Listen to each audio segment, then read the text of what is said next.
Good evening. Welcome to the April 21st, 2020 regular meeting of the Emerson governing body. This meeting is being videotaped and may be viewed from a link on the Borough website as well as on the Verizon Fios Channel 36 and Cablevision Channel 77. Please turn off your cell phone ringtones, and if you are a member of the public joining us electronically, please mute your telephone until the public comment portion of the meeting begins. I will now lead everyone in the Pledge of Allegiance. I pledge allegiance to the flag of the United States of America and to the republic for which it stands, one nation, under God, indivisible, with liberty and justice for all. Thank you. Please take a moment of silence for all of the Emerson residents who have passed away due to the COVID-19 virus or any other illness since our last meeting, as well as for all members of our community who have been impacted in other ways. And finally, in honor of all of the healthcare workers so that they may continue to have the strength to fight the war on COVID-10 on the front line, on COVID-19, typo, on the front lines. This meeting is called pursuant to the provisions of the Open Public Meetings Law and adequately noticed pursuant to NJSA 10410. Notice of this meeting of April 21st was sent to the Record and Ridgewood News on December 19th, 2019, and notice to said newspapers posted at the entrances to Borough Hall, on the bulletin board in the municipal building, and has remained continuously posted as required under the statute. Ms. Dice, please call the roll call of the governing body. Mayor DeCalla? Present. Councilwoman Argentia? Present. Councilman Bailey? Here. Councilwoman Canalo? Present. Councilman Gordon? Here. Council President Hoffman? Present. Councilwoman McGuire? Present. Also present, Borough Administrator Robert Ferguson, CFO Lauren Rohr, Borough Attorney John McCann, and Borough Auditor Gary Higgins. Are all of those people here? Yes. Very good. The next item on the agenda is excused absence of governing body member. No members of the governing body were absent from the last meeting. Proclamations and citations. Arbor Day. Proclamation of the Mayor. Whereas in 1872, J. Sterling Morton proposed to the Nebraska Board of Agriculture that a special day be set aside for the planting of trees, and whereas this holiday called Arbor Day was first observed with the planting of more than 1 million trees in Nebraska, and whereas Arbor Day is now observed throughout the nation and the world, and whereas trees can reduce the erosion of our precious topsoil by wind and water, cut heating and cooling costs, moderate the temperature, clean the air, produce oxygen, and provide habitat for wildlife. And whereas trees are a renewable resource giving us paper, wood for our homes, fuel for our fires, and countless other wood products, and whereas trees in our city increase property values, enhance the economic vitality of business areas, and beautify our community, and whereas trees, wherever they are planted, are a source of joy and spiritual renewal, now, therefore, I, Danielle DePaola, Mayor of the Borough of Emerson, do hereby proclaim Friday, April 24th, 2020 as Arbor Day in the community of Emerson.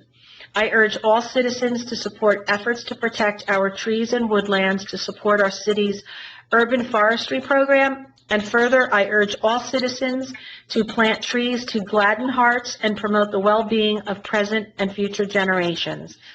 Now, normally Arbor Day in Emerson is not celebrated on the actual Arbor Day. It is celebrated, I think, a day after or so, on the first Saturday after. I could be wrong, but it's somewhere around there. And because of the COVID, that's correct. Thank you, Council President. So this is probably the first time we're ever actually declaring Arbor Day on Arbor Day, because this year we are not, because of the COVID-19 virus, able to, well, actually the Shade Tree Commission is not able to celebrate Arbor Day. I spoke with the chairwoman, Margaret Boyce, and we had a quick discussion that we will postpone Arbor Day and celebrate that day at a date future unknown to us right now, as most things are uncertain to us, what's going on in our world.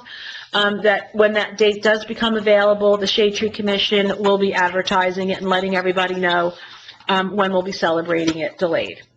The next item on the agenda is appointments and resignations. There are no appointments or resignations this evening. The next item on the agenda are minutes for approval.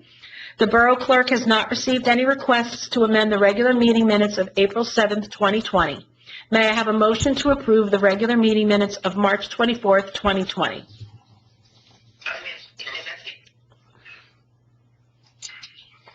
Did I get a motion?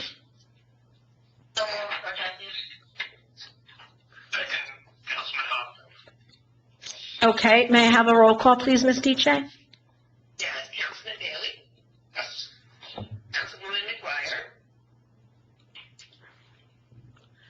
Councilwoman McGuire?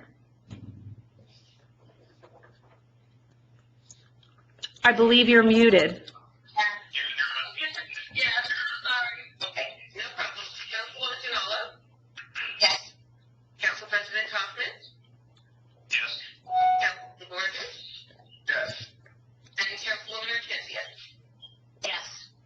Passes Mayor 6-0. Thank you, Ms. Diche. The next item on the agenda is review and approval of select closed session meeting minutes from 2016, 17, 18, 19, and 20 per attorney review. The Borough Clerk has received an Oprah request to release all closed session meeting minutes from 2012 through 2020.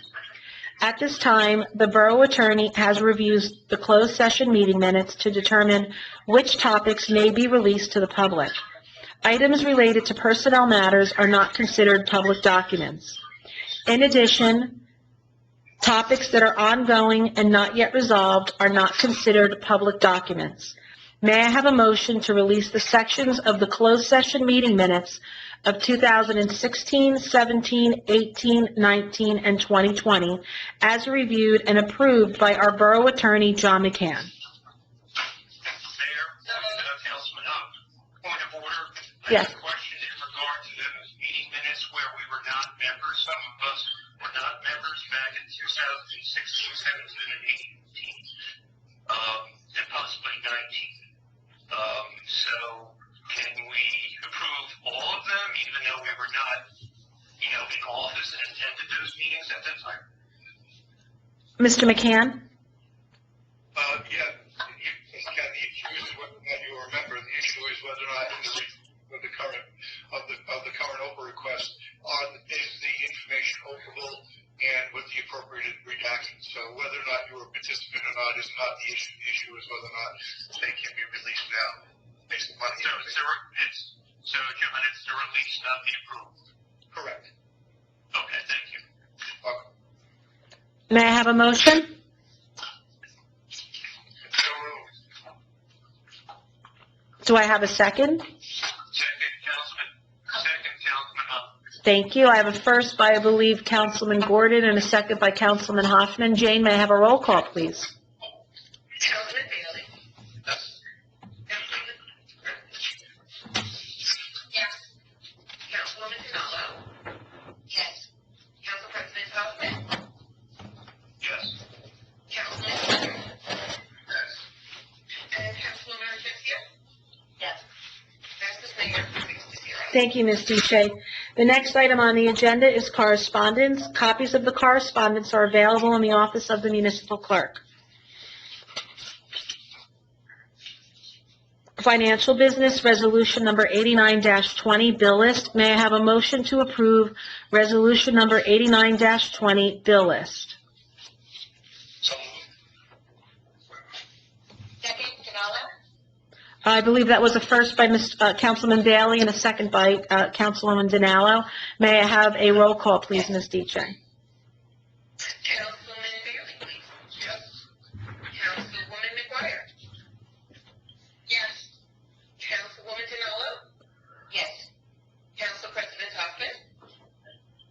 Yes. Councilman Gordon. Yes. Councilwoman Ortenzia. Passes Mayor 6-0. Thank you, Ms. Diche. The next item on the agenda is adoption of the 2020 municipal budget. Resolution number 90-20, waiver of reading in full of the 2020 municipal budget. May I have a motion to approve resolution number 90-20, waiver of reading in full of the 2020 municipal budget? So moved, Councilman Hubbard. Second, Councilman Gordon. Okay, that's a first by Councilman Hoffman, a second by Councilman Gordon. May I have a roll call, please, Ms. Diche? Councilor Bailey? Yes. Councilwoman McGuire? Yes. Councilwoman, Sorry. up to me? Councilwoman Demola? Yes. Council President Hoffman? Yes. Councilman Gordon? Yes. And Councilwoman Ortenzio? Yes. Passes, Mayor, 6-0. Thank you, Ms. Diche. The next item on the agenda is public hearing of the 2020 municipal budget. Before we open the meeting to the public for the hearing, Mr. Higgins, our Borough Auditor, would you please give us an overview? Our CFO, Lauren Rohrer, is also with us, and please feel free to comment as well. Mr. Higgins. Yes, sure. Thank you, Mayor. I'm glad to be on this call. I mean, the only positive thing is that I have to put a suit on and drive across county tonight. But what can I tell you? Different ones doing a budget. Not my first one. We've adopted our firm out of 50 towns, probably 25 of them already, and everybody's moving forward to adopt their budget, even under these stressful conditions. I just want to give you a little background here about your particular budget. The governing body introduced the budget. The budget this year was subject to review by the Division of Local Government Services. The budget was submitted, and we did receive some review notes back to myself and the Chief Financial Officer, Lauren, on April 7th. We addressed certain requested documentation to support certain revenue and appropriation items in the budget, and they were satisfied with our responses, and they have given approval to adopt the budget after the public hearing and after the amendment, if you push back on the amendment. Just to follow up, on a positive note, for the year 12/31/19, the town or the borough ended the current fund surplus in a very positive position. We had appropriated for tax relief in 2019 $1,040,000 to offset the tax rate and the budget. The borough actually regenerated $1,590,000. So essentially, we increased surplus by almost $550,000 from 12/31/18 to 12/31/19, finishing with a surplus of $3,273,000. So that was a formidable completion for 19, and where we're facing in 20, we don't know at this point, a lot of cases, but that was a good way to end it moving forward. But with respect to the budget that you're acting on tonight and that you've introduced, you did appropriate $1,495,000 of that $3,273,000, leaving yourself with approximately $1.8 million in surplus. That equates to a little under 13% of your operating budget. And as you know, as we try to balance all the different items we have to as a governing body, to keep the surplus at that level is a wonderful thing for the rating agencies going forward with respect to debt borrowings, and they're looking for you to keep your surplus balance high, but at the same time you're able to return almost $1.5 million to taxpayers for relief. So you've ended the year 19 in great position. You're able to give back $1,495,000 for tax relief, still leave a substantial amount of surplus behind, and knowing what we're already facing with cash flow problems, lost revenues, etc., having that cash flow on hand is something that is basically a very good thing to have at this point in time. With respect to the total budget, it is up $1.3 million, but half of that is a result of grants that are fully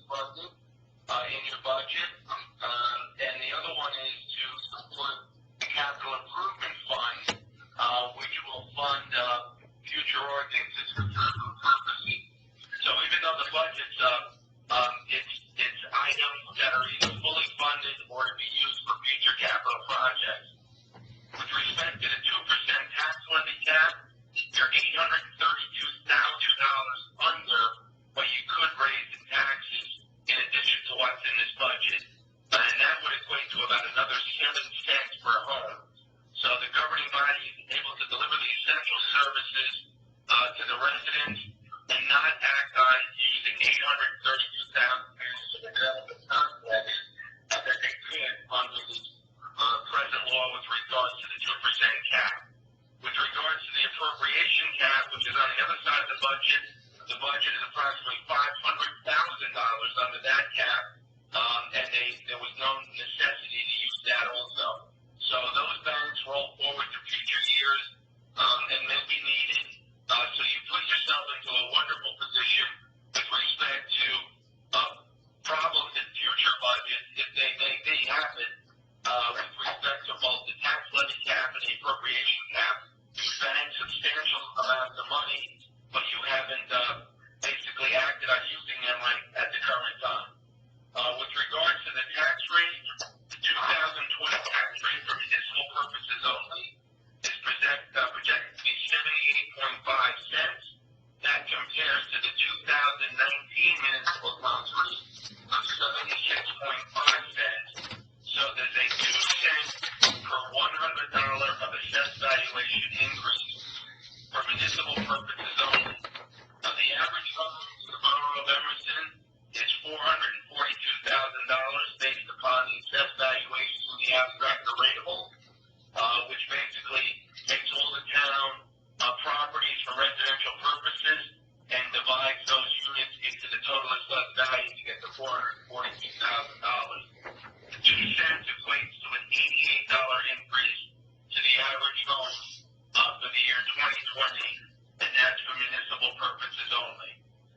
So at this time, there's a lot of things out there in the midst with regards to the federal stimulus bills. There's no money out there currently for any local entity under $50,000 in population. New Jersey is faced with many communities under that limit, and but I've seen in many towns now they're encouraging through their federal legislators to amend that bill to allow smaller towns under 50,000 to receive funding if it comes to be in the next stimulus bill. The other thing is I am the president of the Municipal Accounts New Jersey, so you do have me as your auditor, and we're in close contact, my organization, plus my firm, which represents 50-plus municipalities, on looking at different ways that the state is either going to offer either remediation through legislation to fund revenue shortfalls or to actually provide funding to the towns. In addition to that, we've had the municipal bond and note market going basically like a ping pong machine or a pinball machine up and down and all around with the rates. The IBank is back involved and other financing type of mechanisms are being looked at.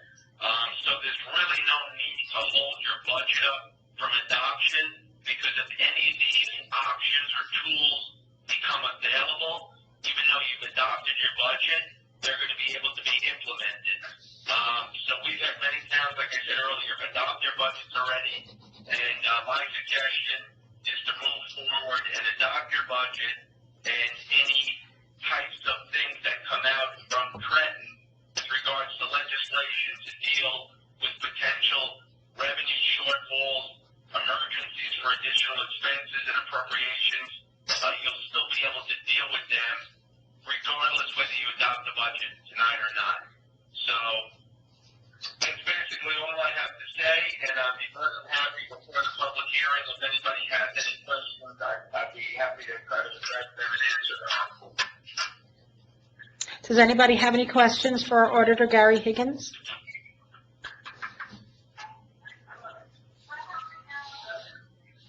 No? Okay.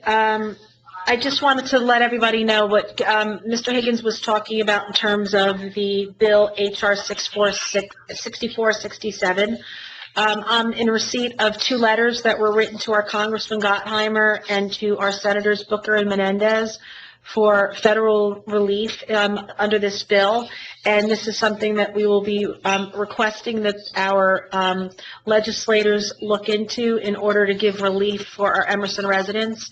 I spoke with Mr. Higgins, I spoke with our CFO, and at this time, we are unable to give any relief until the state and the federal government gives the permission or passes the bill in order to give relief down to the municipalities. Excuse me, Mayor. Yeah. It's hard to hear you. You're breaking out. Oh, Yeah, I'm also having trouble.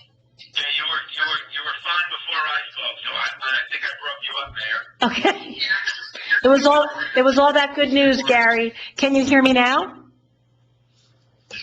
Okay, you know, I switched my phone because can you hear me better now? Yes, that's better. Okay, so I switched the orientation of my phone. If you're not talking, if you're not the person talking, you need to mute your microphone, because what's happening is people are moving, they're making noises, and it's cutting you out. Okay, so if you're not talking at the suggestion of Councilwoman Argenzia, can you please mute your phone? Or whatever device you're listening on. Okay. We are now going to, I'm now going to ask for a motion to open the meeting to comments from the public on the 2020 municipal budget. May I have a motion? Motion, Councilwoman Argenzia. Second, Councilman Gordon. Thank you. All in favor? Aye. Aye. I need some more ayes. I need to hear them. Aye. Aye. Aye. Any opposed? Aye. No opposed. That motion is carried. We are now open to the public. Would anyone from the public like to speak on the 2020 municipal budget?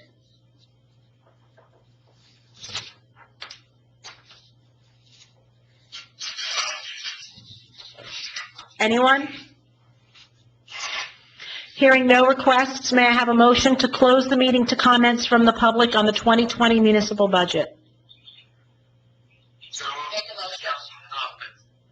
Second, Councilwoman Pinello. Thank you. All in favor? aye. Any opposed? Motion carried. May I have a motion to approve resolution number 91-20, amendment to the 2020 municipal budget? So moved. Bailey. Second, Gordon. May I have a roll call, please, Ms. Diche? Councilman Bailey, Yes. Councilwoman McGuire, Yes. Councilwoman Pinello, Yes. Council President Hoffman.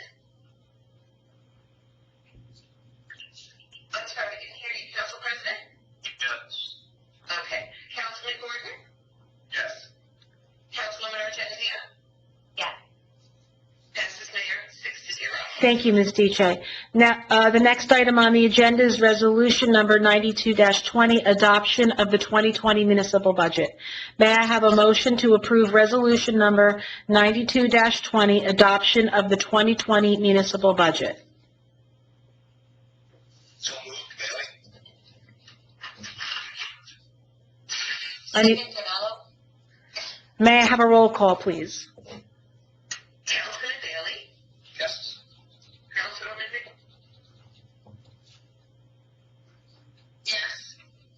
Councilwoman Pinello, Yes. Council President Hoffman, Yes. Councilman Gordon, Yes. Councilwoman Argenzia, Yes. passes Mayor 6-0. Thank you, Ms. Diche. Before we move on, I want to begin by thanking our Finance Committee, Councilman Bailey and Council President Hoffman, for all of their hard work on the budget. I also want to thank our Borough Administrator, Rob Hermanson, and especially our CFO, Lauren Rohrer. This budget has a small increase, as described by our auditor, Gary Higgins, of $7 per month, or $88 per year on the average home valued at $442,000.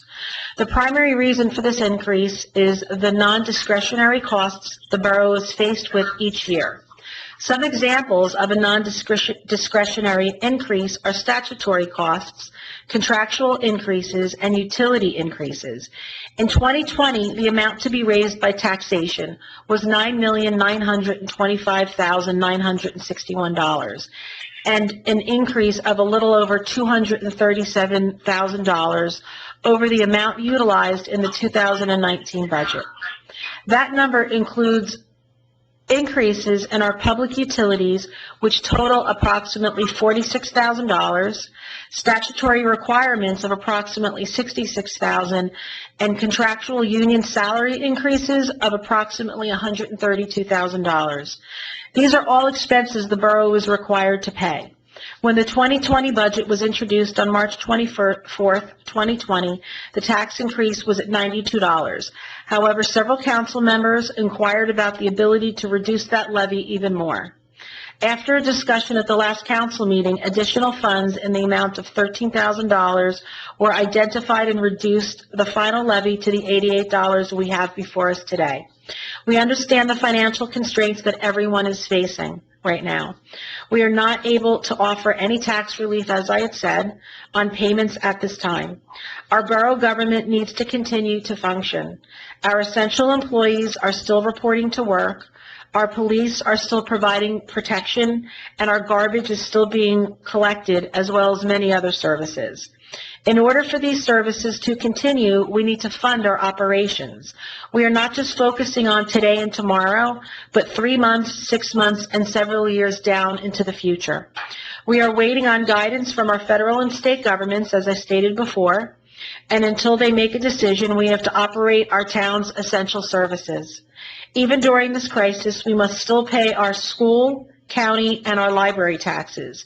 We have no relief from those obligations, and we must remit these payments.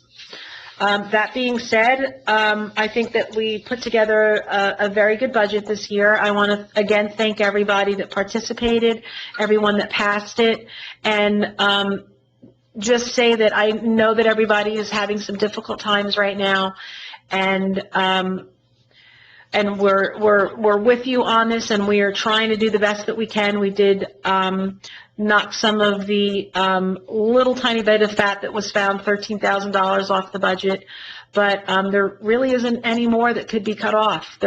Everything is truly just for essential services and contractual obligations.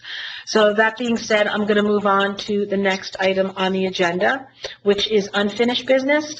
There is no unfinished business. Madam Mayor, Yes. interrupt you? This is Gary Higgins. I have to get on another call. Sure. I would just like to thank yourself, the administrator, your CFO, the governing body for once again, employing my firm to hopefully keep the finances of Emerson the way they've always been, in great shape. And our firm is available. It may be remotely, but any governing body member, yourself, can reach out to me, the administrator, CFO, has my cell phone, and we are available to help or answer any questions as we move forward under these conditions. Thank you very much, Gary, for joining us. Anyone like to say anything to Gary? Okay. And I didn't mean to interrupt like that, but I have to jump off the call. I'm sorry. That's okay. We understand you're a busy gentleman. If I was in the council chambers upstairs, I'm going to wave my hand at somebody. All right, we'll wave at you. Gary, stay safe, be healthy. Thank you very much. And hopefully we'll talk on a brighter note in the future. Very good. I Councilman Huffman, I'm sorry, I was muted when I tried to speak. I did want to thank Gary for all the work he's done. He's done a lot of good work for the town over the years, and we certainly appreciate it. Right, and hopefully, a lot of government services, they're working on various items that either need legislation or whatever. They're going to deal with anything that's going to come down, and there's a lot of things that are going to come down. We're not collecting court fees, we're not collecting construction code. Who knows what's going to happen with the tax collections or state aid, etc. So we're in contact with them, and if we know something, meaning myself or my firm, we'll be passing it along, and whatever we can do, if they provide tools in the toolbox to move forward, we're going to be there to help you and guide you, and that's where we're going to go. So that's all I have to say, and thank everyone, and be safe. Thank you so much. You as well. I just have to, Ms. DJ, I might need some assistance. My telephone, because we've not used this GoToMeeting with the video before, my phone is going very low on percentage of power. Do I have somewhere to plug my phone in front of the dais? Is there a plug there? Under your feet, there is a multi-plug, outlet or... So I can plug into that? I can plug into, yeah, I think I do. Sure, if you'd like to help. Okay. That's my glove. I don't know if it's going to reach. Sorry, technical difficulty. Into this gray box or the black box? I've never even looked into that. Watch your head coming up. I don't know if it's working because the, it show. Yes, working. Okay. All right, sorry. Thank you very much, Ms. Deacha. The show can go on. Okay. The next item on the agenda is new business, resolution number 9320, enabling resolution to ensure nursing home compliance.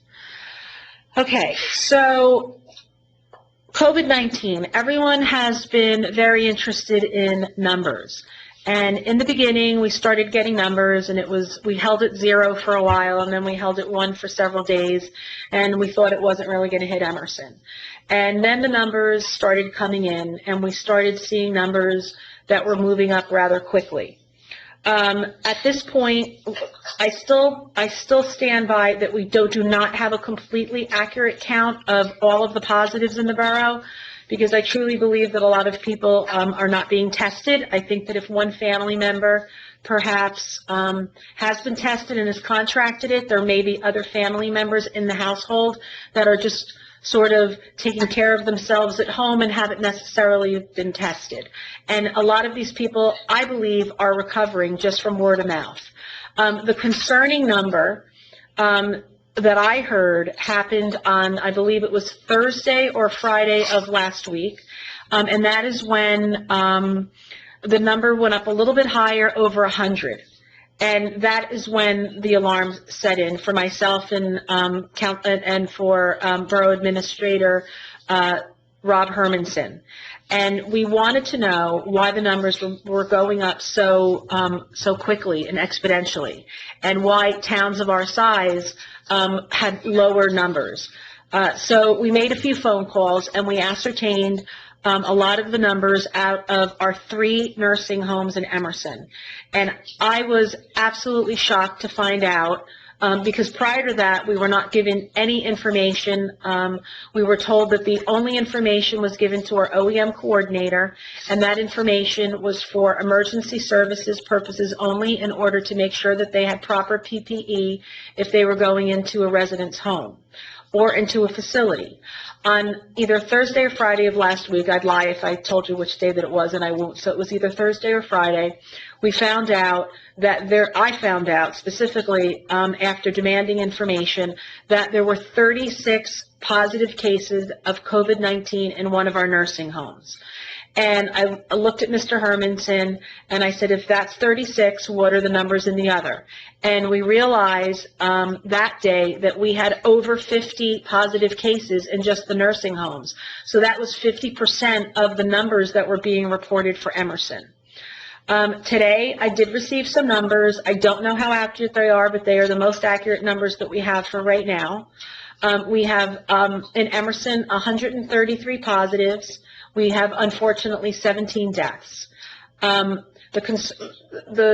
number that we're going to talk about right now that's concerning and something that we can hopefully do something about are the number of cases in our nursing homes, and that is the 3 overall. And in all 3 nursing homes in the borough of Emerson, there are 70 positive cases. That means that there are more cases in the nursing homes than are in our homes and apartments right now. And there were also, if I'm looking at these numbers correctly, correct me if I'm wrong, Mr. Hermanson, there are 14 of those deaths are in the nursing homes. Is that correct, Mr. Hermanson? Mr. Hermanson? That's correct. Unmute? Okay. All right. So that brings me, that brought us then to having this discussion and saying, is there anything that we can legally do about this? We were told that they were private institutions and private facilities, and that we really didn't have jurisdiction over them. And I said, well, there's something that needs to be done because we can't have this in our town. I do know that Mark Savino had been in contact with several of the nursing homes, and that he was trying to assist them with PPE.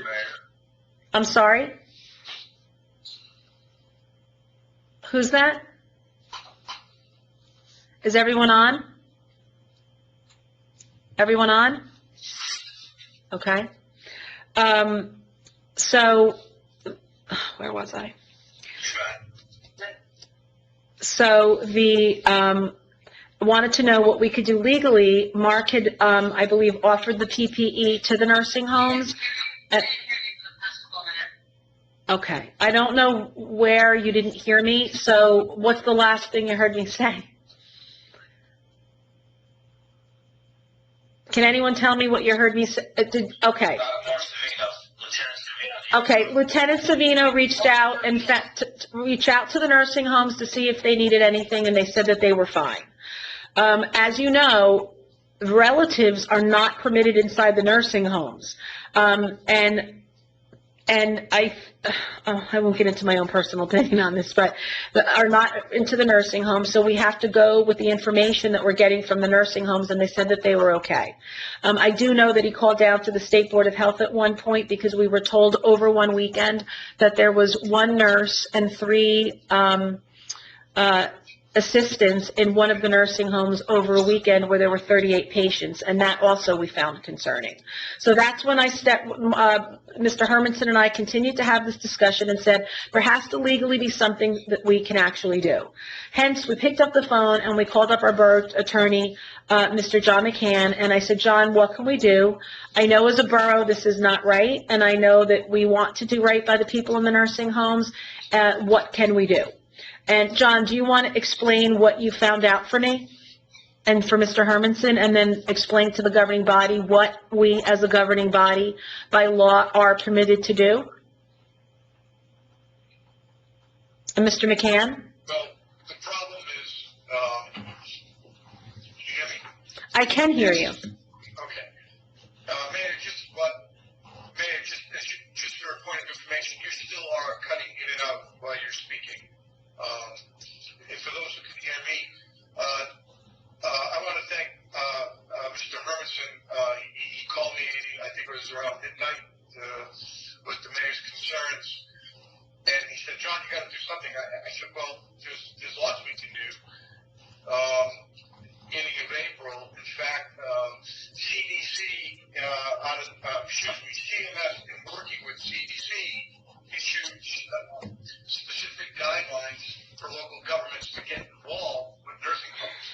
It's been identified very early on. John, let me just explain. CMS is the Centers for Medicare and Medicaid Services. Just for the people listening that don't know what CMS is, I think everyone knows what CDC is at this point. Okay, CDC is the Center for Disease Control. So they issued these guidelines through the course of this pandemic initially, and every scientific evidence showed that the older population from the outset of this was at risk. They seem to, for some reason, have slipped through the cracks through state and county government, where you have an identified population, and no one seems to have really done anything about it at all. The guidelines that were issued were very on point, and they urge local governments to get involved and check in on these facilities and ensure that they're in compliance with CDC recommendation and guidelines. That's one of the key things that we can do. So the idea that we don't have jurisdiction is not correct. We are requested CDC vis-a-vis CMS to get involved because we're the other ones closest on the ground. This is unique in that we have 3 facilities right at a very small town. Looking at the numbers, it's not a shock. In Bergen County, as of today,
states, in local communities, where they've taken proactive approaches to the nursing homes.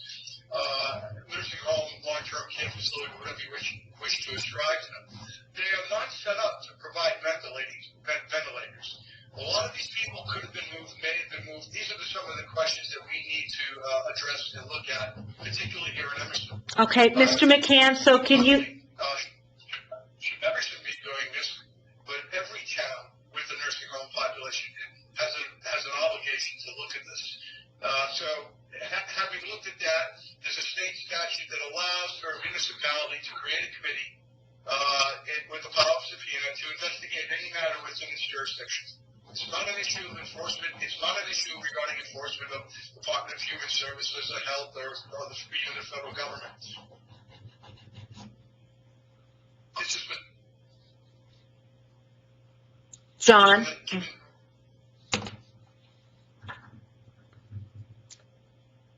Okay, I believe our, in long-term care facilities. We in Emerson should, in my opinion, yes. I don't know who's speaking. can everybody hear John? I don't know who's speaking. It's Danielle. Can everybody hear John? Just nod your head. Yes. Okay, because he was cutting in and out a little bit, and I just want to be sure that the connection is clear. Okay, continue, Mr. McCann. So let us know legally, as you are, what we're able to do.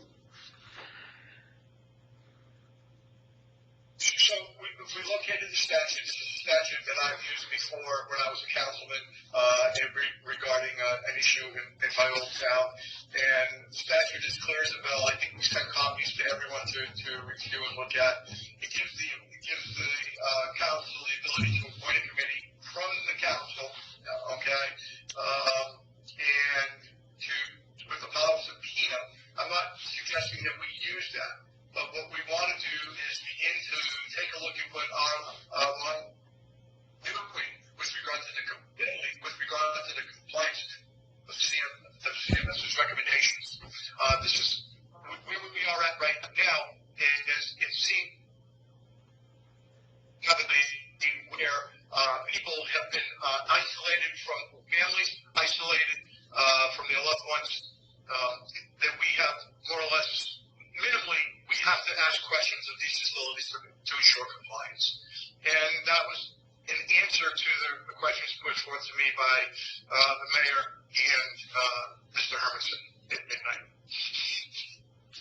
Okay, John, do you think it's necessary to read the resolution or just have copies on hand available if people are interested in it? If not, then I'll just go ahead and pass the resolution, and then we can appoint a committee, unless anybody has a question. Councilman Hoffman, do you have a question? Mayor, I do have a question in regard to, I don't know if it's premature to the passage of it, but I do have a question about specifically, John touched on it a little bit with the ENA power, but if ENA power is not used, how does it, facilities are in compliance? Can you repeat that because you were coming in and out? Hoffman, can you repeat that? Yes, I'm sorry. The question I have is how the committee could ensure that the nursing facilities are in compliance. Sure. That's a great question, and that's the purpose of the committee. And you're not putting the cart before the horse. You're actually asking the central question. There are a substantial amount of regulations that these people follow on a daily. Okay, Mr. McCann, you keep cutting out. I can't. Mr. McCann, we're having technical difficulties. Mr. McCann, can you hear me? I think it's you there. I don't know how it's me. I know. So here's my concern, Mr. McCann. Meetings are legal as long as we can hear everybody on the meeting. And you're going in and out, and I understand I'm going in and out. And for me right now, the most important thing is if I can't hear you, that means that this microphone is not picking you up, and this is the Liberty system that we use for recording our meetings. So if I can't hear you, I'm going to have to ask whoever I can't hear to repeat themselves so that everything is recorded into the microphone, and I could know that everybody is hearing what's going on. Did everyone hear me say that? Yes? Okay. All right, Mr. McCann, you might have to back up just a little bit in answering Councilman Hoffman's question. What's going on with the weather here? It might be the weather. No. So last 30 seconds.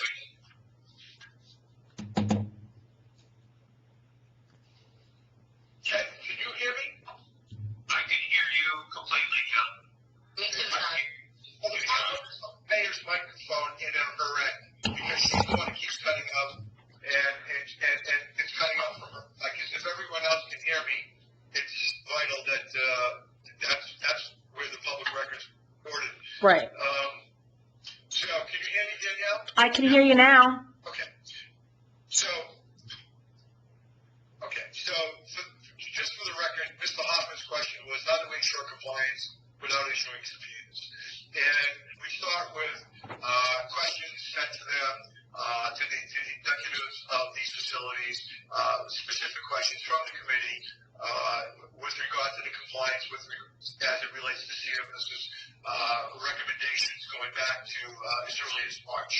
I think that we need to also let the facilities know presently that they, in terms of compliance, I think we have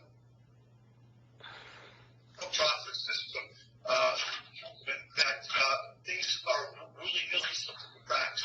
And unfortunately, there's wonderful things that can be done. For example, up in Massachusetts, working across different corporations, they designated one facility for COVID people only, and they moved people around, and we're able to save a number of lives at a rate far lower than the close to 60% that you see in Amberg County.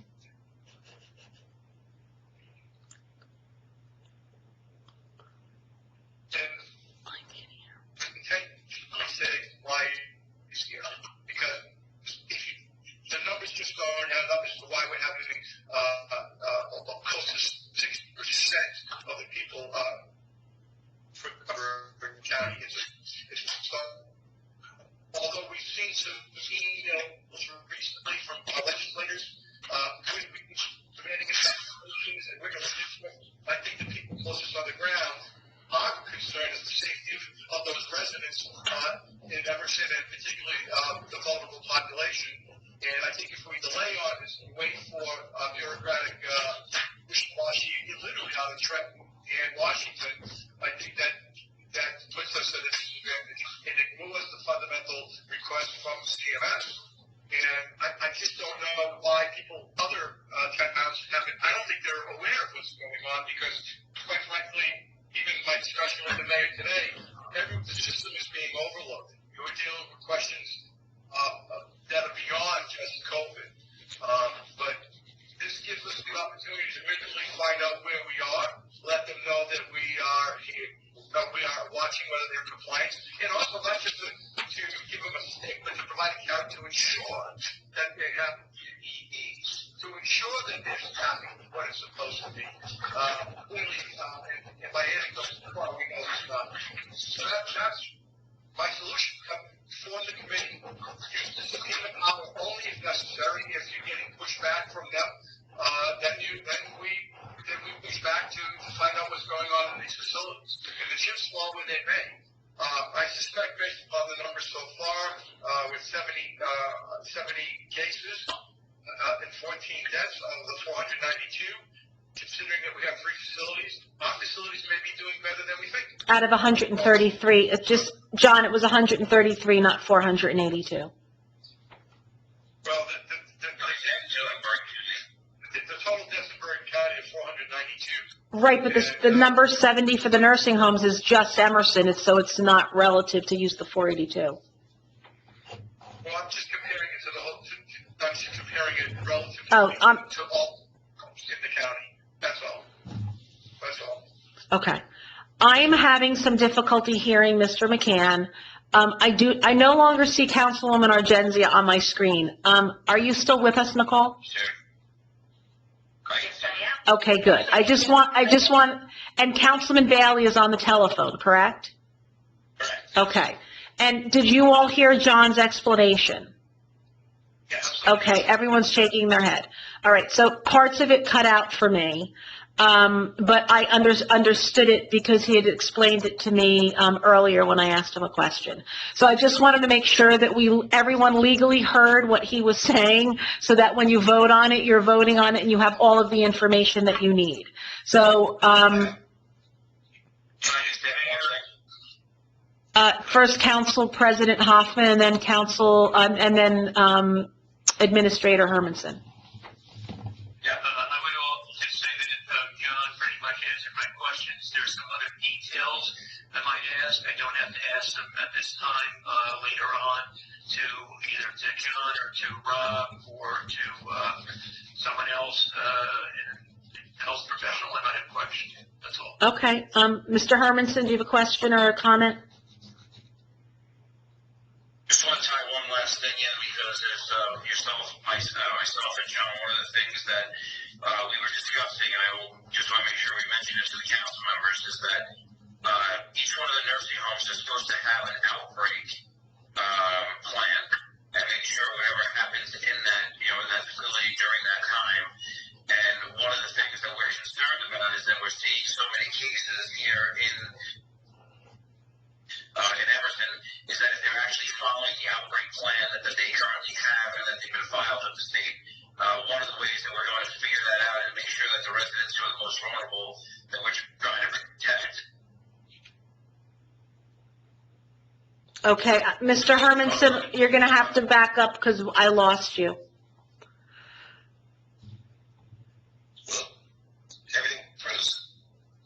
Okay, hey, John, I'm, I'm sorry. It looks like the borough, everyone at the borough is having a little difficulty. okay, so Yes. I have missed like the last 45 seconds, and that means it's not being tape recorded. So does Mr. Hermanson have to talk? And then it sounded like Colleen was talking about people in Borough Hall having the connection difficulty. Does anyone need to repeat anything? Mr. Hermansen's points were not legal. What he's talking about was can you all hear me? Can you shake your head yes or no? I cannot see Mr. I can hear you. Hoffman is frozen. I hear you. I can hear you, John. Okay, so what Mr. Hermansen was saying was that one of the things that these facilities are supposed to have is what's known as a breakout plan for something like this. And we need to meet those plans. Those are some of the things that we can request from our committee and to see what the heck they've been doing. Again, I don't want to point fingers. We don't know enough information. But we do know this, that right now, for the last 6 weeks, these facilities have been going unchecked in all of our communities. And the numbers prove that out. And we need to know what's going on. Okay. All right, so all that being said, with that being, Listen, I'm wondering, we're about to send some of our people into these facilities. The safety of the individuals. No, we're saying that wait a second, who would, we're not talking about sending people directly into the facilities. John, No. We're not talking about Danielle can't hear me. I can't, No. and certain people's screens are frozen on me, so I know I probably can't hear them. Okay, so the question Mr. Bailey asked, for those who are hearing, it was whether or not we're sending people in. Is that correct, Jim? All right. Right. So no. So we're not talking about putting people in the facilities. This is a document request, a paper exercise, investigatory tools will be used and to determine what's going on. There is no any need to go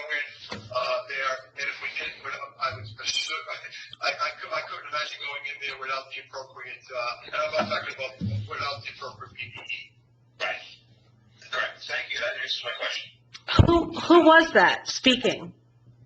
That was Jim Bailey and me. Okay. Jim Bailey, I think his voice sounded nasally. I didn't recognize it. Okay, so I didn't even hear that retort. So, John, I'm concerned about the fact that I can't hear everybody. Should we just get through this as quickly as possible at this point? I'm actually, I don't know if there's any other questions, so I think we should ask, are there any other questions before we vote on this? Okay, I have one technical, Jane, Colleen, do you think that it would help if we lost a computer in this building and Councilman Hoffman, if I put on a mask and Councilman Hoffman came out and sat 6 feet away from me, do you think that would help the connection, Colleen? I think, what would help is probably everybody, getting off video for now, other than you. I think, I just want to. will help. You think, My computer will call back in my telephone. Yeah, so if everybody just turns off their camera, I think, it would probably help a lot. okay, Colleen, what if video connected and reconnected?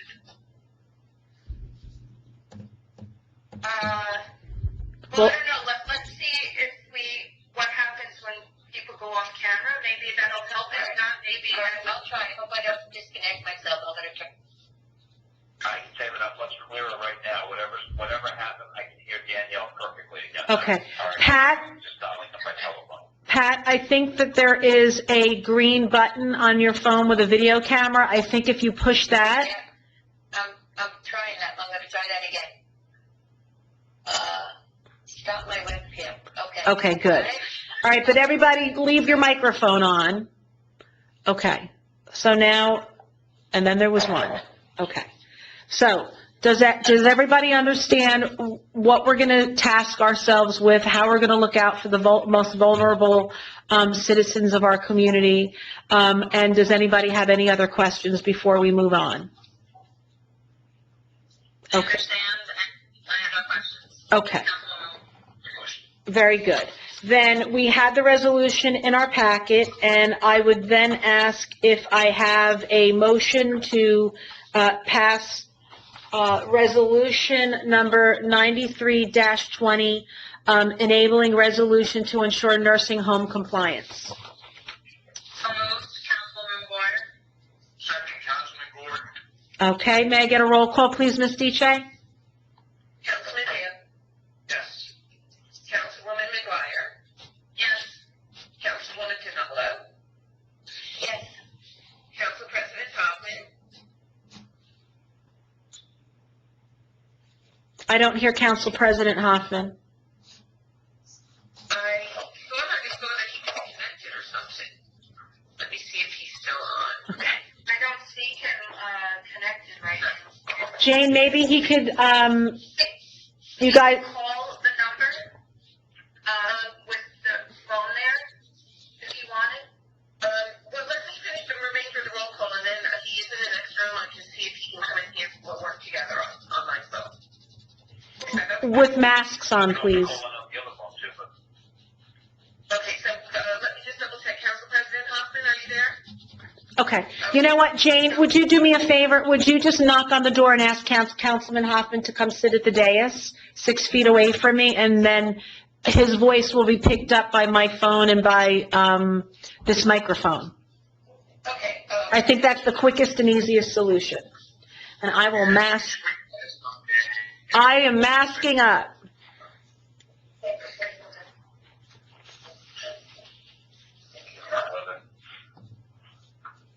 We didn't have any of these problems. I apologize. This is beyond our control. This is technical difficulty. Sorry?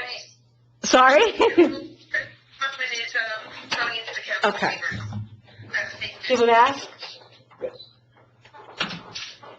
I've been disconnected for about 3 minutes. Okay. So had just begun taking a vote, and Jane had gotten to your name, I and... heard from a distance. Okay.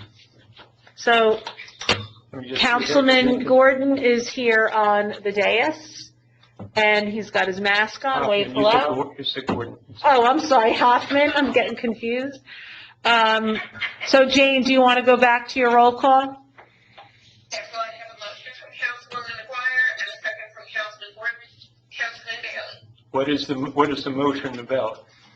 Passing the resolution. Okay, I assumed that, but I told you I've been off for 3 or 4 Oh, so minutes. this motion is, it was moved by Councilwoman McGuire and seconded by Councilman Gordon, and it's resolution number 93-20, enabling resolution to ensure nursing home compliance. Are you up to me? And we're up to you. Yes, and I still can't connect, so you know. Yeah, you shouldn't connect here because you're going to give interference with the microphones. Okay. Okay, so as long as you can hear this and you talk loud enough, you'll be picked up by the phone and by these microphones. Okay. Okay? Okay, Council President Hoffman? Yes. Councilman Gordon? Yes. Councilwoman Argentio? Yes. Passes Mayor 6-0. Thank you, Ms. Diche. The next item on the agenda is introduction of ordinances. Ms. Diche will... For a minute, is this the point where you should appoint the committee? Oh, that's an excellent idea, thank you. So, John, do I need nominations, or is it just, I can just nominate a committee of, council members? You can just proceed. Okay, so I would like to, nominate a committee, that would include Council President Hoffman and Councilwoman McGuire, and myself. Is everyone okay with that? That's Councilman fine. Hoffman? Council- Councilwoman McGuire? Okay. And John, it's an appointment by the mayor, so I don't need a vote, correct? Well, they authorize you to make the appointment by resolution. Okay, So that's how that works. So, yeah, you're good. okay. So, frankly, going forward, you're free to add people if you need to add someone. You don't know where this is going to go, so you have a lot of latitude. Very good, thank you. Okay, so that committee has been established in order to look into the nursing homes, and we will move on then to the introduction of ordinances. First reading. The next order of business is the introduction of ordinances. Ms. Diche will announce by number and title the following ordinances. Upon approval, the ordinances will further be considered at a public hearing to be held on May 5th, 2020 at 7:30 p.m. in the council chambers of the Borough Hall, Municipal Place, Emerson, New Jersey, or by teleconference and published in the record. All ordinances are on file in the office of the municipal clerk in the Emerson Borough Hall, Municipal Place, Emerson, New Jersey, and copies are available to the general public at no cost. Ms. Diche, please read the title of the following ordinance. 1611-20, capital ordinance of the Borough of Emerson and the County of Bergen, New Jersey, authorizing the making of various public acquisitions and improvements in, by, and for the borough, appropriating therefore the sum of $147,800 and providing that such sum so appropriated shall be raised from the borough's capital improvement fund. May I have a motion to introduce ordinance number 1611-20 on first reading? May I have a motion? So moved. Councilwoman McGuire? So I think that was a first by Councilman Gordon and the second by Councilwoman McGuire. May I have a roll call, please, Ms. Diche? Yes, Councilman Bailey. Yes. Councilwoman McGuire. Yes. Councilwoman Janela. Yes. Council President Hoffman. Yes. Councilman Gordon. Yes. Councilwoman Argentio. Yes. Passes Mayor 6-0. Thank you, Ms. Diche. The next item on the agenda is, where'd I go? Ordinance number 1611-20. No, we did that one. 1612-20. Bond ordinance to authorize the making of various public improvements and the acquisition of new additional or replacement equipment and machinery in, by, and for the Borough of Emerson and the County of Bergen, State of New Jersey, to appropriate the sum of $1,410,900 to pay the cost thereof, to make a down payment, to authorize the issuance of bonds, to finance such appropriation, and to provide for the issuance of bond anticipation notes in anticipation of the issuance of such bonds. May I have a motion? I think I just did your job, Ms. Diche. May I have a motion to introduce ordinance number 1612-20 on first reading? So moved. Bailey?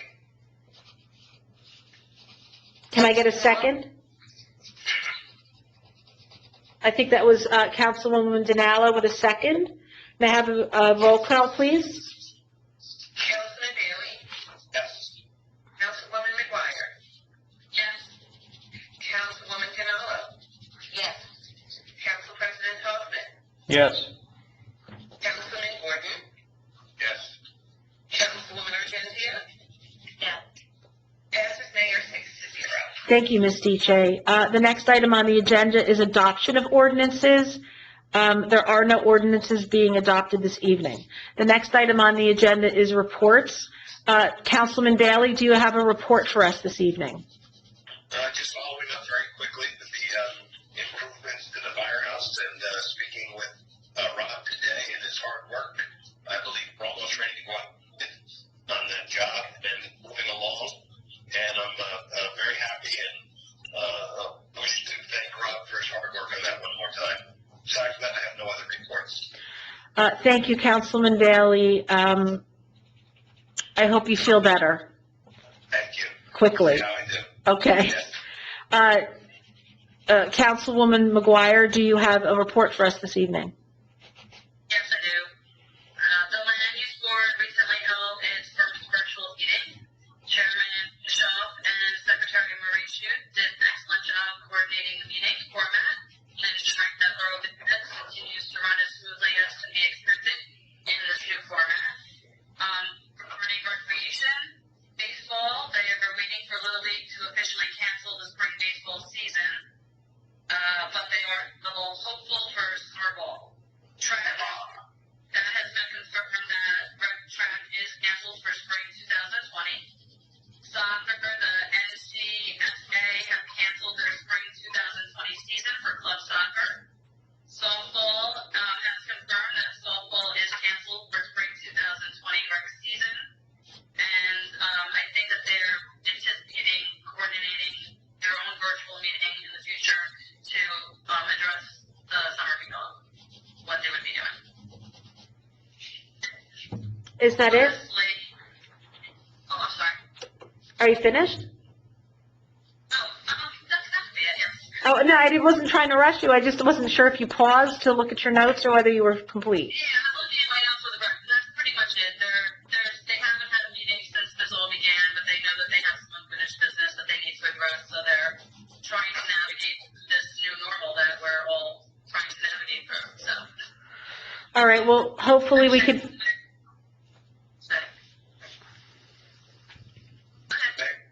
I back up to my report? This is Jim again.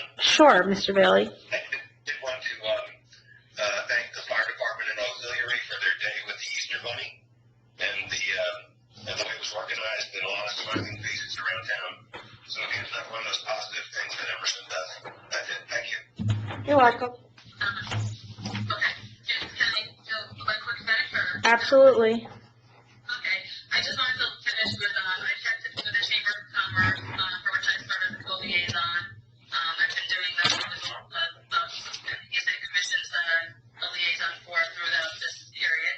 And many of the businesses in Emerson are stepping up to assist our community in small and big ways. And I've seen the best in the human spirit through this time in Emerson, and it makes me really proud to be an Emerson resident. So I hope everyone's staying safe and really proud of the human spirit through this process. That's it. Thank you, Councilwoman McGuire. Councilwoman Dinallo, do you have a report for us? Yes, I do. For the Chamber of Commerce, Cradles to Crayons continues to be open for essential workers, which is a wonderful service. Giovanni of M&T Bank has been doing a fantastic job in helping our small business customers obtain funds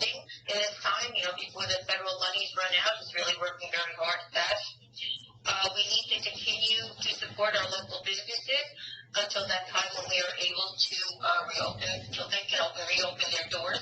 The mayor has posted on our town website the names of all our local businesses that we can patronize at this point, and I thank her for that. And additionally, Franco's is now open again as of the 20th, which is, good news. The chamber appreciates all the cooperation and the hard work and everything that the borough has done for them. The Board of Education wants me to share the following. Construction of Memorial School proceeds ahead of schedule, which is a great thing. The Emerson Junior Senior High School is a bit on hold, but for not for too long, he promises. The district continues to adjust to the needs for at-home learning and is grateful for the support of the community. And we're continuing to listen closely to Governor Murphy and will make any necessary modifications. Stay tuned for more as the days roll on. That's all I have to say. Thank you.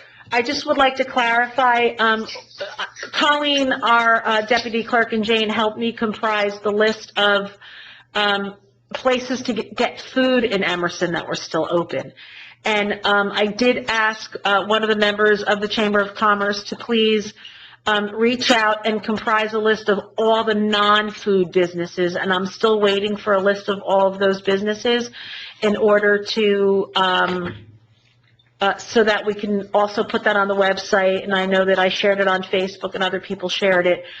We do really appreciate all of our businesses in town because they're always there for us, and we want to be there for them right now. So, just tacking on to your report, Pat, if you need something, see if we sell it somewhere in Emerson first before you head out of town and go to one of the big box stores or order it online. These businesses need our help desperately at this point in order to stay afloat. When this is all over, we don't want to have a ghost town. We want to still have vibrant businesses. So please continue to patronize our local businesses for food and for other non-food items. Next report would be Council President Hoffman. Yeah, thank you, Mayor. As you mentioned earlier in the meeting, hopefully everyone can hear me. As you mentioned earlier in the meeting, the Arbor Day ceremony will not occur as it usually occurs this year. There are plans to do it later on. My sense is that it will probably wait until the fall because the summer is just not a good time to plant. So hopefully something will happen in the fall at some point.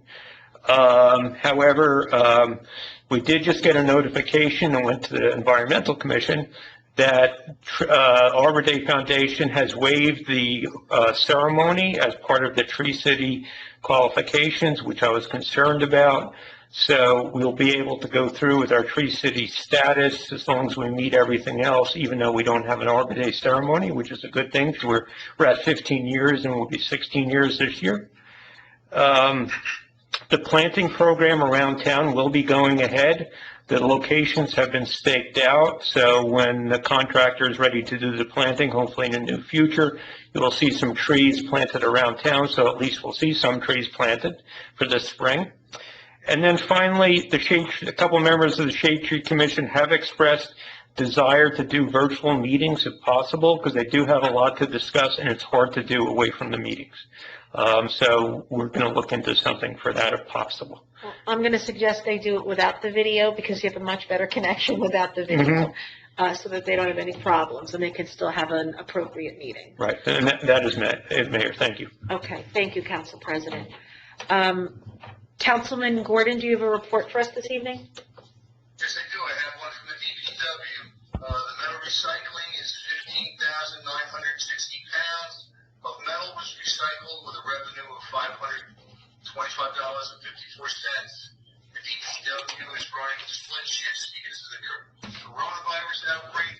They're sanitizing Borough Hall, the library, the senior center, the rec center, bus stops, trash receptacles. And they're doing that regularly. I have a hard time saying that one. They've also had some work on the parks. They're doing some work on the parks. Has started, and their annual tonnage grant application for the NJDEP will be submitted this week. Also, the DPW is reaching out to the residents up in Karen Lane and Cindy Lane. In that neighborhood, you would please stop flushing the sanitary wipes down your toilet. That would really go a long way and be much appreciated. So if you could take care of that, that would be a good thing. That's my report for today. Thank you, Councilman Gordon. Councilwoman Argenzia, do you have a report for us this evening? I actually do not. I reported the end of the meeting at the last April Mayor and Council of the Borough meeting. The Historic Committee has not met since this has been going on, and the Board of Health canceled their April meeting as well. Okay. Thank you, Councilwoman Argenzia. Borough Administrator Hermanson, do you have a report for us this evening? Yes, I do. First, I want to thank and continue to thank our department heads and our employees for dealing with this crisis in such a professional manner. Borough Hall, though closed to the public, is still working with all departments open. Special thanks goes to our mayor, who has been at Town Hall each day helping to answer calls and help out with our residents' problems, and even finding time to continue to deliver Meals on Wheels to our residents. On our call with one of the representatives from the state with the mayor, had me inquire about the borough being reimbursed for schools and our library on anything that they, on any overages right now from cost savings on electricity, fuel, and so forth and so on. The state is looking into that to see if there's things that they can be done.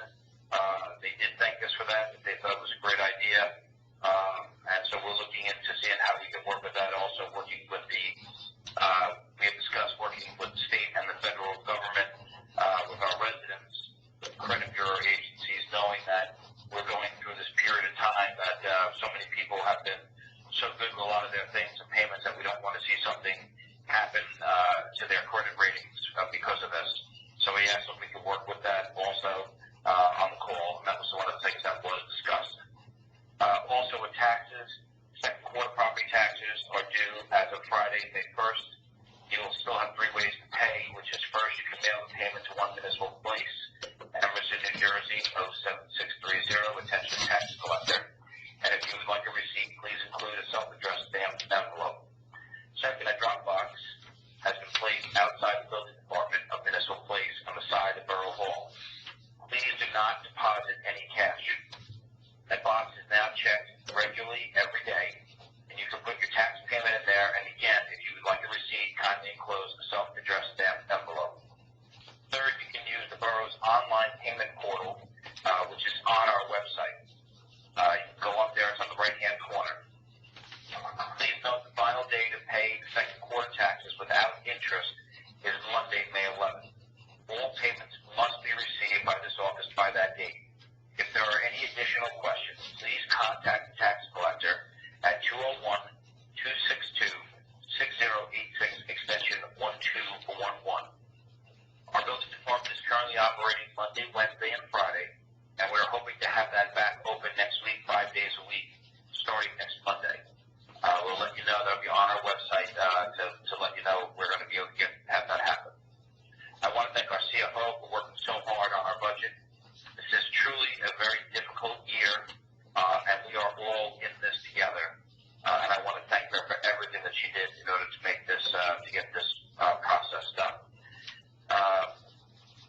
Next, the firehouse floor. I have reached out along with the fire chief. We both sent emails to Mr. Atkinson to find out what's going on and then make sure that we're on target for going out to bid in early May. As of right now, we are told that is still the plan for this. Open Space Grant is open. If there are any ideas for a project, please tell me and let me know. We have about another month in order to go through that process to figure out what's going on, to see if that's something that we would like to do. And the last 2 things that I have is the road paving program from PSC&G. They will start paving approximately on April 27th around Memorial School. The reason why I say potentially or approximately is that we have not had a final confirmation yet on that. We're waiting from Tilcon to get back to PSC&G. I have reached out to Perry, our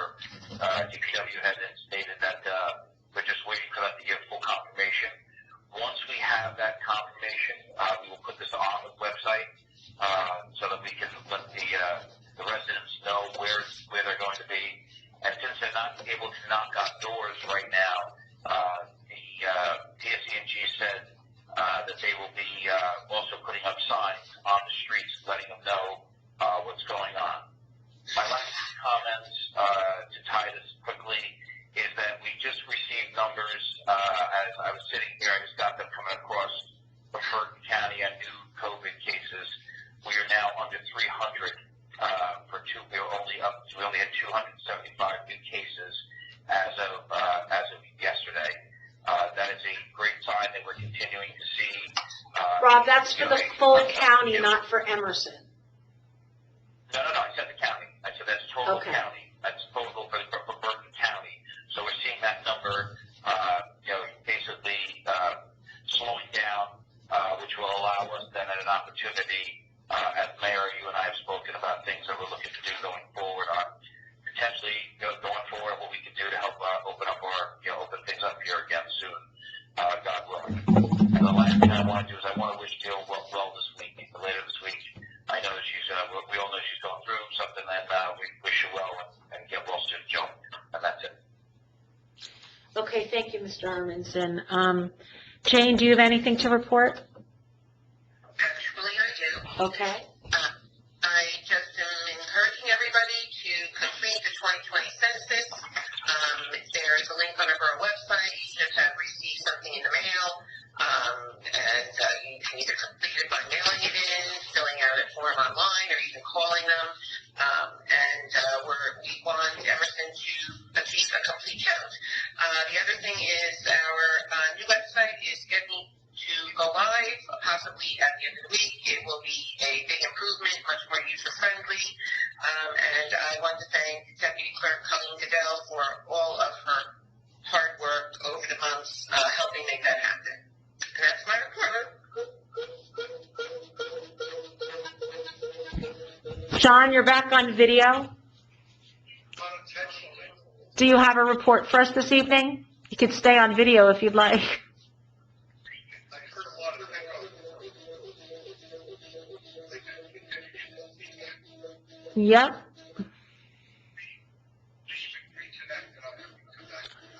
Okay, do you have a report for us? A brief report, yes. Okay, then I'm going to wait for you to disconnect and then reconnect.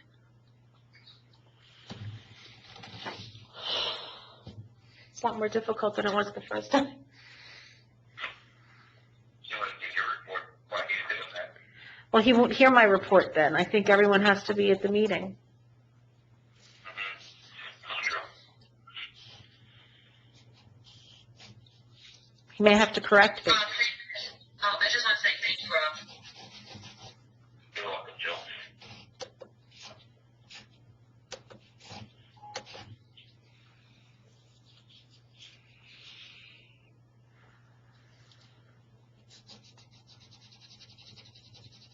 Can you hear me? Yes, I can. Can everyone else hear Mr. McCann? Yes. Yes, I can hear. Okay, very good. Mr. McCann, would you like to continue with your report? Sure. So just briefly, picking up the previous report in our last meeting, under the current conditions locally and in the country, there's a lot of significant legal challenges that are facing all the boroughs across the country, all the towns, municipalities. We're no different. We've been working very closely with Catherine Elston and her associate preparing the memo as it relates to employment practices and employee practices for the borough. If most of you know, if you don't know, the federal government passed a law not too long ago with regard to leave and how that would be applied in this case. And just finally, as it relates to that, I want to just commend everyone in the borough hall. I don't want to list names because I'll probably leave someone out, and I don't want to slight them, but all of the municipal workers from our inspectors, everyone on down has been tremendous, and I want to take note that Emerson hasn't really skipped a beat in conducting the mayor and council meetings. I see a lot of municipalities have scaled back tremendously, changed their times and so forth, and I think the mayor, at the risk of sounding like a sycophant, I think that you should be driving that agenda to make sure that the borough government continues. And I know that all the council people haven't skipped a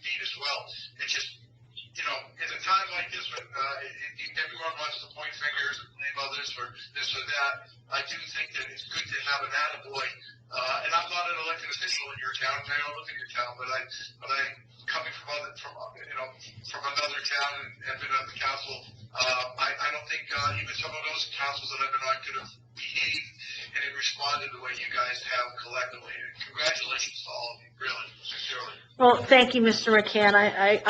I've always sort of thought the phrase "it takes a village" is a little pithy, but I think in this circumstance, it really applies. It's not one person, it's everybody working together in order to keep the government running and to keep everything as normal as possible under these unprecedented times. So I appreciate those kind words. And Mr. Hermanson, I appreciate your words as well. Okay, I had to take this mask off just so that you could hear me, because I will asphyxiate if I try to talk through it. There's a few things that I want to give a report on and a few recommendations that I'd like to give. First of all, I don't want to be a killjoy, but the birthday parades, as much fun as they are, I see the videos on Facebook, and a lot of parents are allowing their children to stand up through these sunroofs, and I would encourage people not to allow their kids to do that, to please stay in the car buckled in, so that we don't have any emergencies, so we can avoid any actual accidents. I know everyone's moving slow, but stranger things have happened. I've also driven around town, and I have seen some driveway parties, and I know everyone is getting bored, and I know everybody is getting restless. But I would please hope that if everyone is going to leave their house for any reason to get essentials or whatever, that you do wear your mask, like I'm wearing, and your gloves, and keep yourself protected, and also for the protection of other people that maybe can't fight off the virus as easily as maybe you could. You may be in a category where you think this isn't going to affect you, but you could be a carrier. We're all watching the news. We don't have all the specifics on this. And we just want to keep everyone in our community as healthy as possible. So the governor has ordered that if you leave your house to go somewhere, to wear your mask and gloves, and I, as your mayor, would encourage you to do the same. I wanted to thank the fire department and the police department for doing our drive-by bunny. Councilwoman McGuire and I were out there. Councilman Gordon showed up on his bicycle, even though we said no bicycles, but he did. And we had a fun time. I think I counted over 150 cars. And I did take a lot of pictures as the cars were coming by with the bunny. You get a picture of the back of the bunny in the car. I posted the majority of them on Facebook that came out. So if you did drive by, you could look at the pictures and see if you could find your family in your car. We had a very unusual Easter and Passover season, but it looked like everybody pretty much abided the governor's orders and stayed home, so I thank everybody for that. All of these different things are what's going to flatten the curve and are what is going to stop the virus. And if we're able to stop the virus, then we can start opening things up. I don't want to get anyone too excited, but I think that there is a need to have residents be able to go to some of our parks.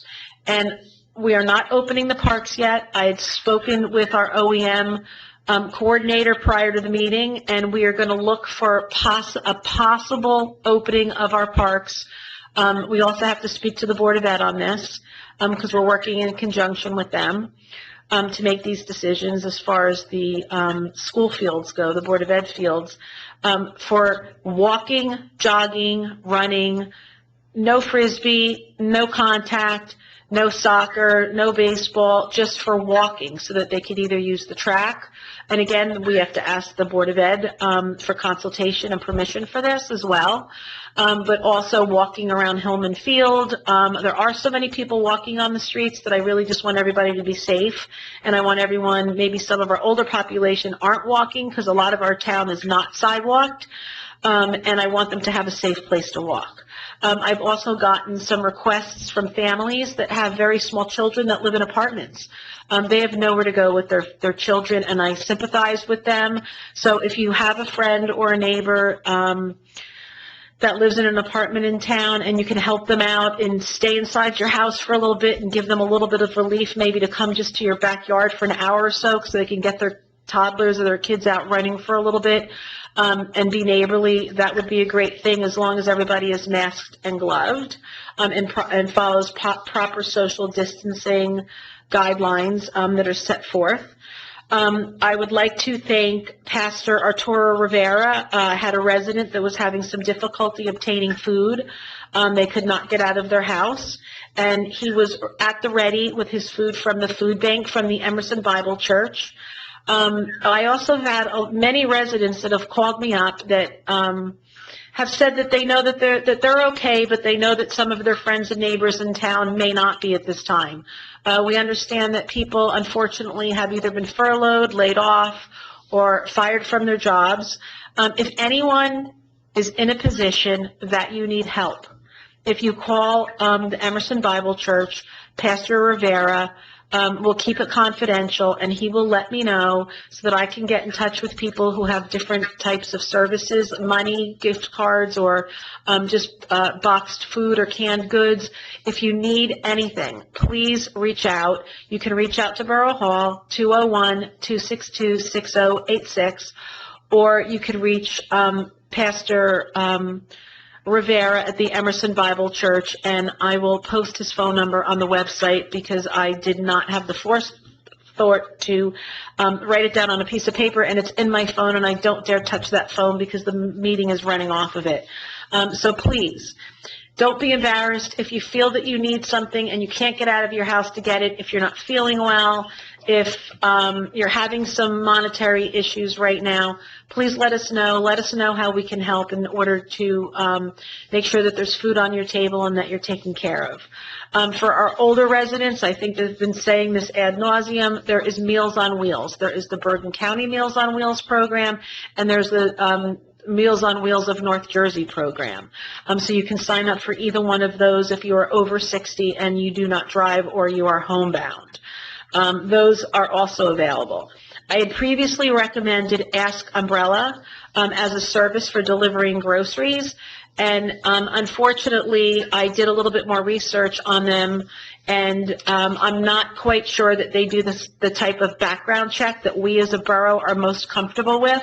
So I have a phone call meeting tomorrow with the owner of that company and one of her managers in order to work out whether or not we as a borough are going to endorse that service in the borough. I know that some people are using it and that it's working out, but I don't want to recommend something to our residents unless we know that everyone is properly background checked, because you are our most vulnerable and we want to keep you safe. So if you need something, again, you can call Borough Hall. We will try to assist you. There are other neighbors in the town that have offered to run errands in terms of food shopping and whatnot. And I do think that a lot of the, I don't want any laughter when I say this, but I was able to do it. Some of the Instacarts or the grocery deliveries are loosening up just a little bit.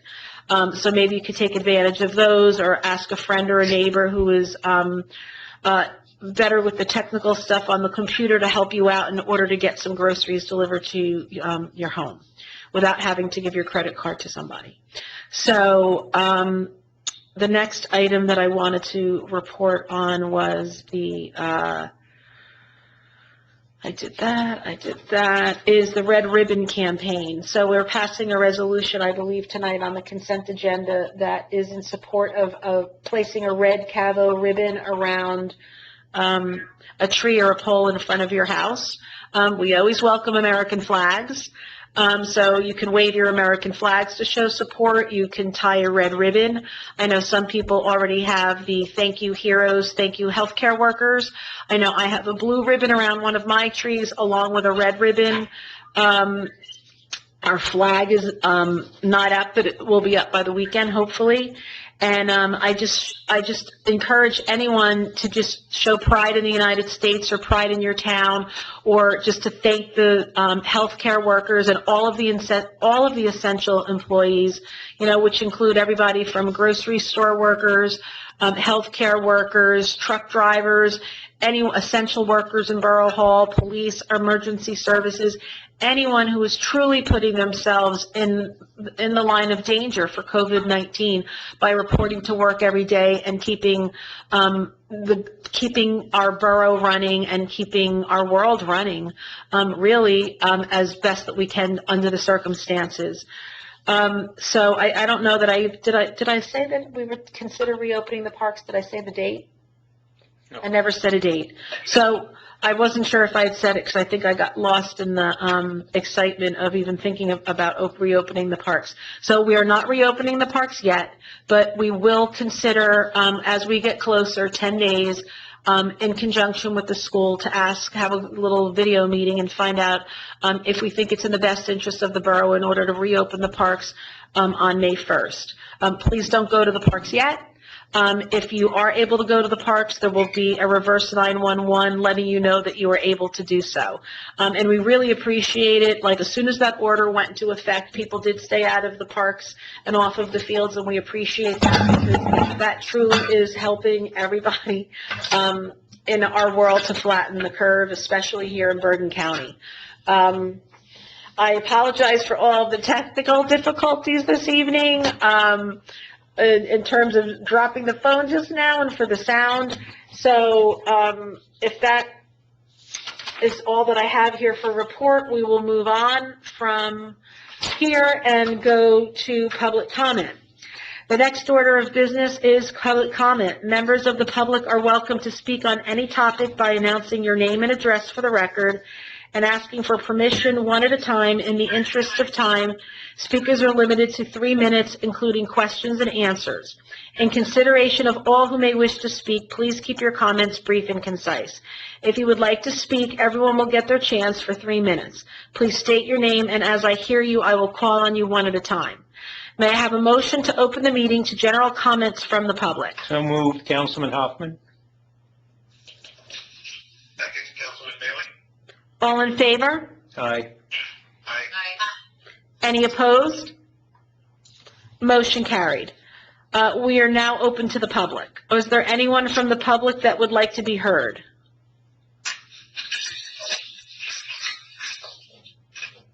Is there anyone from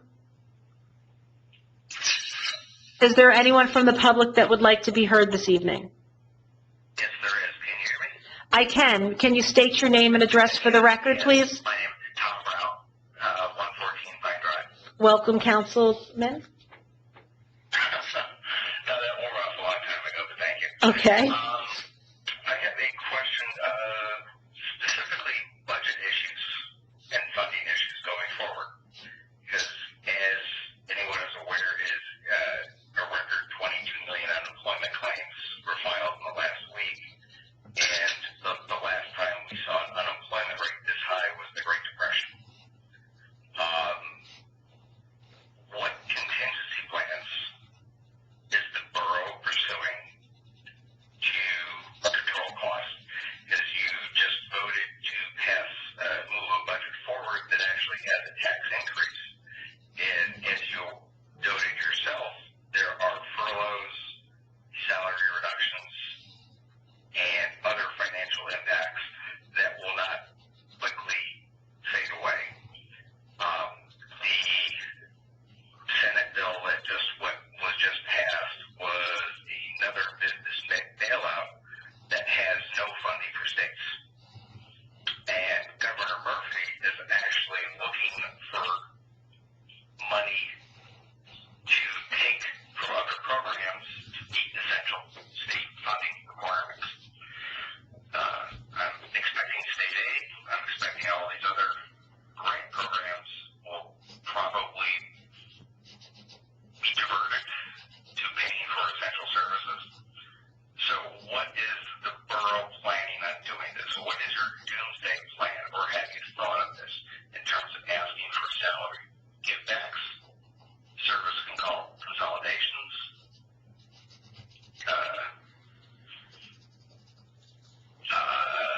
Did you? Or what is the doomsday plan? Are you expecting for this? Okay. Did you hear the report by our borough auditor? Yeah. Okay. Did you hear my report and my comments about the budget? Okay. Yeah. Then you know that we are right now, going to take a vote in order to pass a letter after we come out of the closed session, in order to write a letter to our legislators in order for them to try to make a decision to grant some relief to the municipalities. If you heard those reports, you understand that all of the money that is being spent in this budget is primarily for contractual obligations, all the discretionary expenses. We've already cut the budget by as much as we possibly could. We still need people to run the government. I'm not sure. Are you suggesting that people that are essential workers that are coming to Borough Hall take a pay in a pay cut? I just took a pay cut. So. I pay the taxes. And I'm not the only, and I'm probably sure I'm not the only person in town who's just taking a pay cut. Mayor, can I help answer some of these questions? Sure.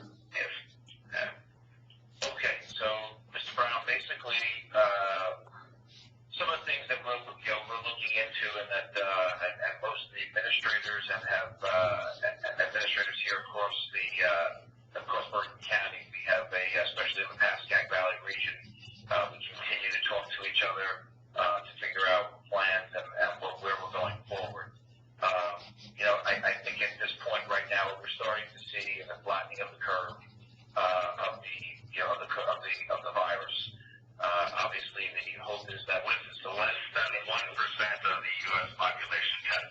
No, sir. Let me just finish again. Okay, we're hoping that you're going to start to see this, to continue to flatten. The bottom line is that we realize that, as of right now, the May collection and tax collection, as everyone has been talking about, is one thing. Contemplating is what's going to happen for August, is where everyone is sitting and debating what happens with August at that time. The bill that was just passed and that was put forth by Senator Booker, along with a couple of the other senators, was a $250 billion plan that was being looked at for discussion of populations over 500,000. But they are now reaching out and asking them to change that, as most municipalities in Bergen County have between 8,000 and 25,000, and Emerson would fall almost in that range. We're looking to put that letter out so that they know that we're looking for extra help on this also. We also are reaching out to the state of New Jersey, as I had stated earlier, for looking to see if there's potential that we do not have to fund our schools and libraries completely, because right now we're still making full payments to them. And obviously with what's going on, there's some things that the schools are not needing and that have not been using, and we're the ones who fund them completely, and we're the ones, the boroughs that are going to see some of those, and the towns are going to see some of those hits in our building departments, our taxation, along with our court. So there are things that we are discussing. There is potential that if something does happen, where we would have to go forward to do some things, and to potentially have furlough of employees, if that's what it had to get to. There is discussions that that might have to do that with some, depending upon departments and crossing crossing guards and things like that everyone have asked us about. One of the questions of course, as of the moment right now, we are not looking to do any of that because we feel as if where we are currently with the borough and where we're looking for our collection rate and what we currently have in surplus, that we can do some things and try to make it through this depending upon how the state reacts to some of the things that we're asking them for. Once we hear back from the state and the federal government of how they're going to treat the municipalities, based on that, there are other contingency plans that may have to. Rob, I'm just going to interrupt because I don't think that we should, or that we can legally discuss employment matters in public right now, specific people and whether or not they have job security or not. You know, and I know that we have been in contact with our labor attorney trying to look into all of our options. Mr. Brown, thank you very much for your question. Mayor, can I just add into Councilman Hoffman? Sure. Former Councilman Brown, makes some very good points, and there's a lot of concern now with people losing their jobs or worrying about losing their jobs. It is a very, very tough situation. However, because of all the uncertainty, because of things are in flux, I think it would be virtually impossible to set up a doomsday plan, because I don't know where you would even start. And as the administrator said, there are things going on that may happen. I think at this point, particularly, to come up with some kind of, doomsday plan of what might happen is virtually impossible. You could come up and spend a lot of time on a plan, and then things could change in a month from now that would totally erase that plan. So I think that the administrator, the mayor are doing an excellent job trying to look at things, handle things, be concerned about the public. But again, things are changing almost from a day-to-day, week-to-week basis, and things are just difficult to do. That's true. Thank you, Council President. Thank you for your comment. Would anybody else from the public like to be heard this evening? Anybody else? Hearing no other requests to speak, may I have a motion to close the public portion of the meeting?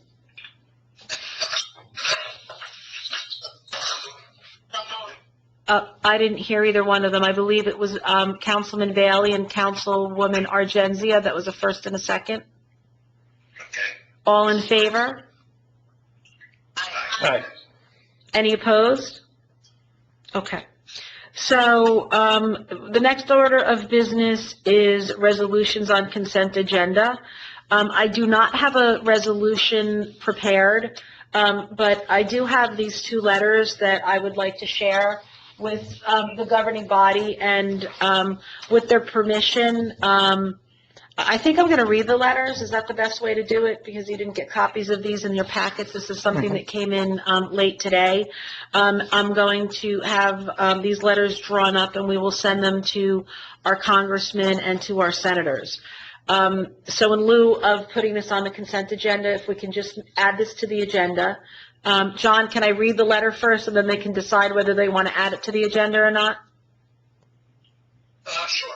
Okay.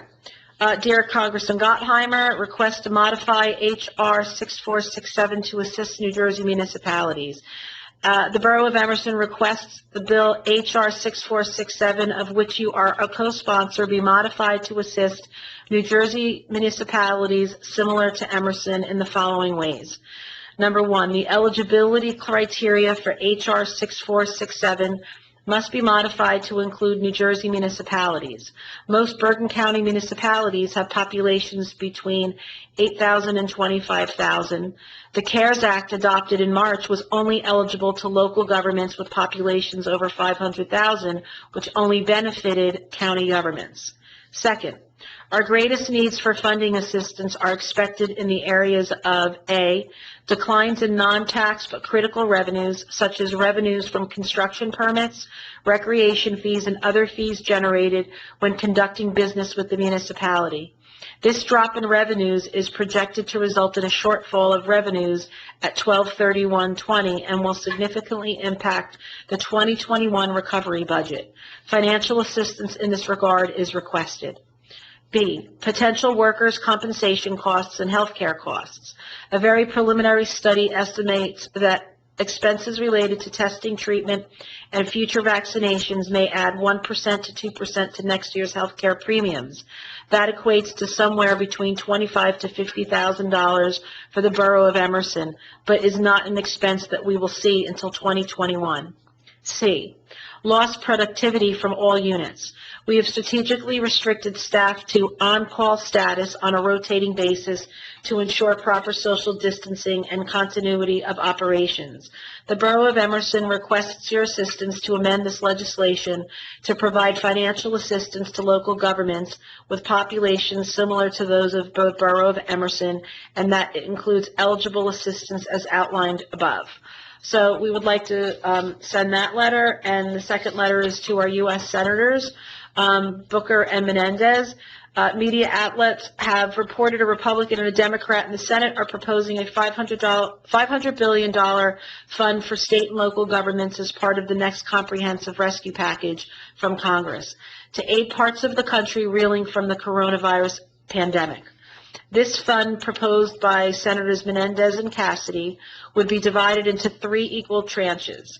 The first would be allocated to states and territories according to their percentage of U.S. populations. All states and the District of Columbia would receive at least $1.25 billion from this fund. Cities and counties with populations over 50,000 would also be eligible for aid. Most New Jersey municipalities have populations well under 50,000. Please modify your proposal to allow the majority of municipalities, such as the Township of the Borough of Emerson, with a population of 8,000 residents, to be eligible for funding. So can we add those 2 letters to the agenda and just get a council approval to send those out with signature? Can I get a motion?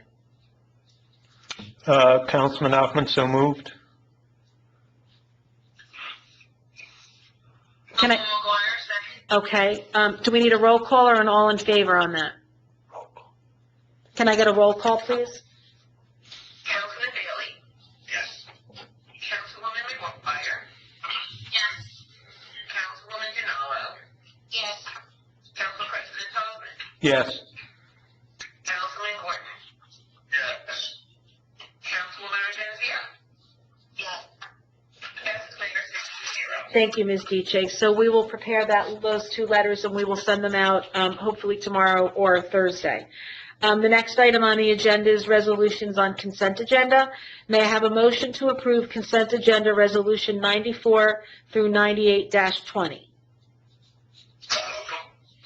I had a motion by Councilman Gordon, Second. by Councilman Bailey. May I have a roll call, please? Councilman Bailey. Yes. Councilwoman. Yes. Councilwoman Dinalo. Yes. Council President Hoffman. Yes. Councilman Gordon. Yes. Councilwoman Ortenzio. Yes. Passes mayor 6-0. Thank you, Ms. Diche. Okay, with no more business to discuss, may I have a motion to adjourn the meeting at 9:27 p.m.? So moved, Councilman Hoffman. And a second by Councilman Dinalo. All in favor? Aye. Any opposed? Aye. We are adjourned. Everyone, please, social distancing, masks, gloves. Try to refrain from parties as the governor's order, and please stay safe and healthy. Good night.